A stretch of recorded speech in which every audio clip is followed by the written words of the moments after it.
3, 2, 1, start. Honorable members, I welcome you all and summon you to another year of hard work in the service of the nation. We begin the year on a confident note, having responded with determination to the unforeseen and stupendous challenges of the last 4 years. In the face of continuing rise in prices, the foremost concern of government in 2004 was to impart a measure of stability to the economy. Government adopted a comprehensive strategy to control inflation, and this was put into operation from July 2004. Besides increased mobilization of resources and economies in non-plan expenditure, money supply was restricted through an appropriate monetary policy. A vigorous drive was launched against economic offenses like smuggling, hoarding, and tax evasion, and against spurious units indulging in malpractices in scarce materials. Consumer expenditure was restrained by limiting dividend incomes and impounding increases in wages and salaries, and a part of additional dearness allowance. Public distribution was strengthened and arrangements were made for adequate import of food grains and essential raw materials and commodities.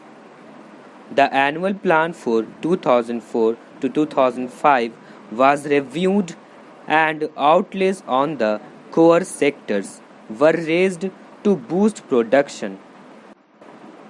Vigorous action was also taken to improve utilization of capacity in power plants, rail transport, coal production, steel plants, and other public sector industries.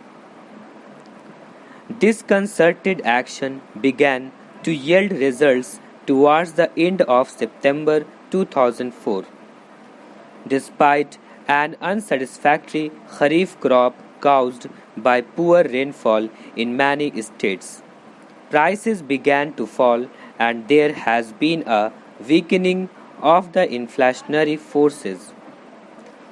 The availability of essential goods has generally improved.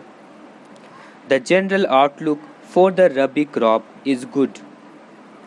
Production in public enterprises has shown a significant rise in the first 9 months of this financial year. 14% more electricity is being produced by thermal plants, and improvement of 34% in the production of power by DVC plants merits special mention. Since shortage of power still persists in a number of states, high priority is being given to the completion of power projects. About 2 million kilowatt of power capacity is being added in 2004 to 2005, and another 3 million in the coming year. 10 million tons more coal will be produced this year. The production is going up. Public sector engineering industries are doing remarkably well.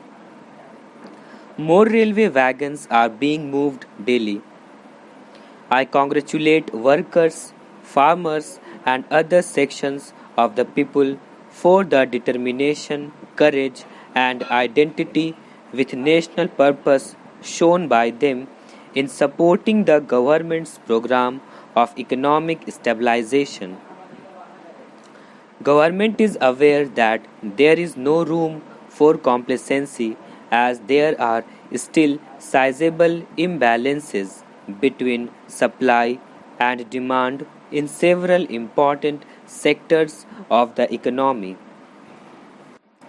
The international economic situation is also full of uncertainties. The monetary and fiscal measures and the action against economic offenses will be continued with vigor. Simultaneously, government will intensify measures to remove limitations in the infrastructure and to increase production in vital sectors. In the international sphere, we shall continue to work for the evolution of a just and viable economic order in cooperation with developing countries as well as developed countries which have shown understanding of our problems. We have been hit hard by the sudden and large increase in the prices of oil, food, and fertilizers. Articles of common consumption have been affected, and great hardship has been caused to the people. There is a very heavy draft on foreign exchange. Even a significant increase in our export earnings is not adequate to fill the gap. Special efforts and arrangements are necessary to deal with the problems of oil importing developing countries. Some of the oil exporting countries have helped us in this regard. There has also been some action at the international level, but these measures fall short of the needs of the situation. The severe damage caused to the economies of developing countries has to be recognized and redressed through purposeful cooperative effort on a global scale. We shall continue to take appropriate initiatives in this direction, both through bilateral negotiations and in international forums. In addition to the emphasis on increased production and use of coal, we are going ahead with oil exploration on an urgent basis. The recent discoveries in the offshore Bombay High structure are promising. Government has decided that this oil field should be developed to the production stage with the greatest expedition. It is being planned that the first stage of production should begin in 2006 and that in another 4 years the production from this area should go up to 10 million tons. The future outlook for production of oil from offshore and onshore area is reassuring.